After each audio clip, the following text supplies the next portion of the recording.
Dans un lieu plus ou moins lointain, qui pourrait être à côté de chez vous comme dans un autre continent, elle se promenait dans une rue qu'elle connaissait bien. Ce matin-là, en effet, sa maman lui avait demandé d'aller chercher de l'eau pour sa grand-mère qui n'allait pas très bien. Elle était une grande fille maintenant et pouvait bien traverser les quelques rues qui la séparaient de la source.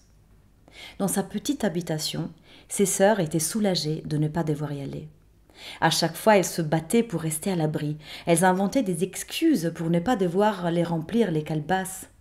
La plus jeune des 4 sœurs disait toujours qu'elle avait peur du loup. Et les autres, touchés par son courage, n'insistaient pas.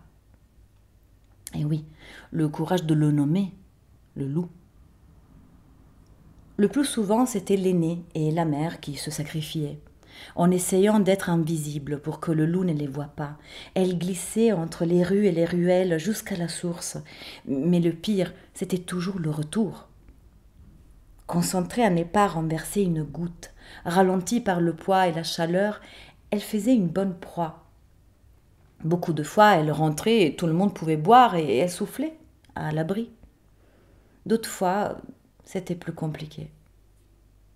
Comme ce matin-là. Le matin où c'était son tour. C'était la première fois qu'elle bravait le quartier seule, qu'elle se rendait invisible pour glisser entre les rues et les ruelles et qu'elle arrivait à la source. Elle respira fort avant de repartir.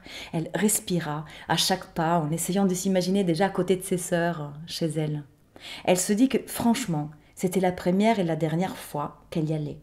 Qu'elle ne se sentait pas vraiment à l'aise à marcher comme ça toute seule, même si le soleil éclairait le chemin et même si ses vêtements la cachaient. Et puis, pensa-t-elle, c'est ma ville ici.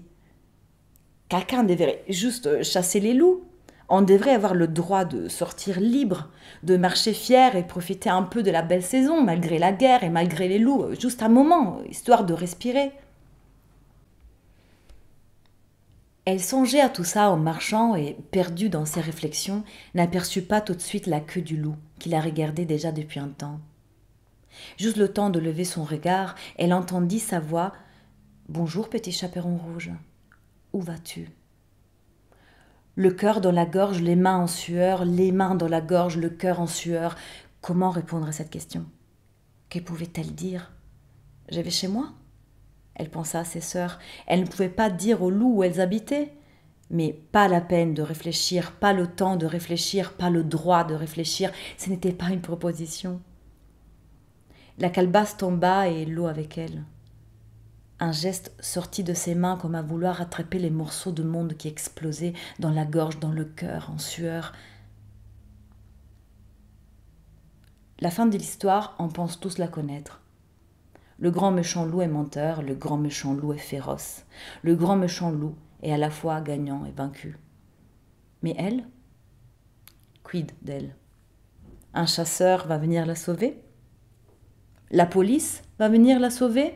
Un tribunal va venir la sauver quand elle aura peur de sortir à nouveau ou honte d'être femme, quand elle sera stigmatisée comme victime et qu'il n'y aura plus que ce mot qui la définira?